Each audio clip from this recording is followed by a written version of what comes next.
বাংলা ইউটিউবের মধ্যে খুব চেনা জানা ফেস বং মিডিয়ার উজ্জ্বল বর্মন এবং অ্যাঞ্জেল প্রিয়ার জয়া বর্মন। কে না চেনে তাদেরকে?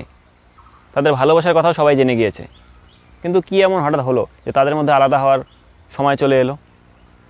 হ্যাঁ, কথাটা অনেকেই মানতে পারছে না, এমনকি আমিও মানতে পারছি না, হয়তো যারা দেখছে এখন তারাও মানতে পারছে না, কিন্তু এটাই সত্যি। সকালবেলা ঘুম থেকে উঠে মোবাইলটা হাতে নিয়ে ফেসবুকটা স্ক্রল করার সময় হঠাৎ নজরে চলে এলো বং মিডিয়া এবং অ্যাঞ্জেল প্রিয়ার বিচ্ছেদ।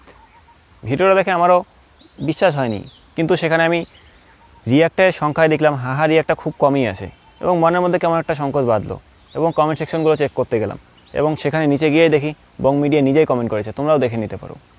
কিন্তু কি হলো ওদের মধ্যে? কিসের জন্য এই বিচ্ছেদের গল্প? কেনই বা এরকমটা?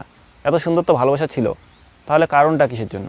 তবে এই বিষয়ে অ্যাঞ্জেল প্রিয়া এবং বং মিডিয়ার চ্যানেলে বা পেজে কোথাও কোনো ভিডিও এখনও আসেনি, তাই এটা নিয়ে খুব একটা ডিসকাস না করাটাই বেটার। ওদের মুখ থেকে যতক্ষণ না আসল সত্যিটা বোঝা যাচ্ছে ততক্ষণ কেউ কাউকে দোষারোপও করা যাবে না। কার দোষ, কিসের জন্য ভুলে ছেড়ে চলে গেল। তো দেখা যাক তাদের কোনো আপডেটের অপেক্ষায়।